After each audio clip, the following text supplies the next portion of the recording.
The White House has formally endorsed H.R. 1. Now, do you all remember this? H.R. 1. You should be, if you are concerned about voter fraud and you are not familiar with H.R. 1, you have to ask yourself again, are you really concerned with voter fraud?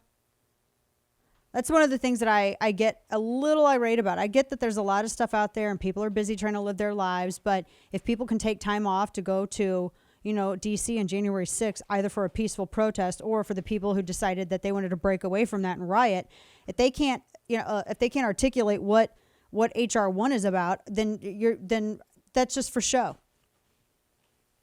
I mean, we got to have these, just got to be honest about it. So H.R. 1 is an abomination.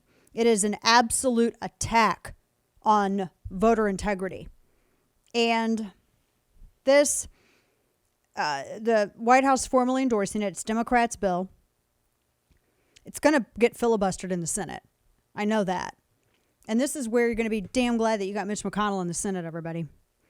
So H.R. 1, I've written about this before on the newsletter, in fact. I've written about H.R. 1 and all of the stuff the bad stuff that it does. So this H.R. 1 is not, well, first off, one of the biggest concerns is the move to nationalize elections and take away states' authority on running their own elections. It actually makes it, and it gets in and it interferes with a state's right to not just conduct an election, but manage it and determine the winner, etc. It determines, instead of the states determining what their qualifications for voters are, this takes it over. And it's it's unconstitutional. I don't know how in the world. It's very clear in our Constitution that states control their elections. We have a decentralized system for a reason.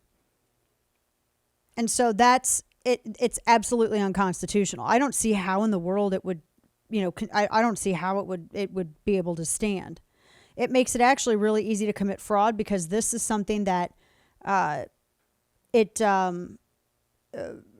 sanctions mail-in ballots. You got mail-in ballots, you got same-day registration, complete and total chaos.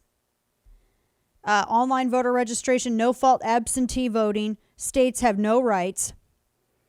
And it also works to delegitimize, in a way, or make it more difficult for accurate registration. It is, we're crippling our states with this. It also attacks free speech.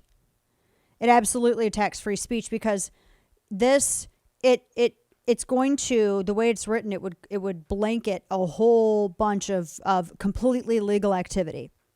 There already are laws on voter intimidation. There are laws about registration. There's all kinds. These laws are already in effect. It expands, and going on with the attack on free speech, it expands the regulation of and the government censorship outright of political speech and activity. It's an attack on free speech. It nationalizes elections. It cements mail-in ballots. You will never have a fair election again if H.R. 1 passes.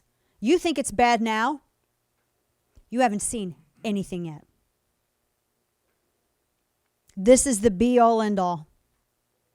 Do not be baited by media and arguing over CPAC stuff. I don't give a rat's ass about Liz Cheney and Rick Scott and the fight with the Republican Party right now. The fight within the Democrat Party, and forgive the Portuguese, the fight with the Democrat Party is way bigger. I don't care about either of it. I don't care about any of it. I care about this. While everyone else is rearranging chairs on the deck of the Titanic, H.R. 1 is sailing through.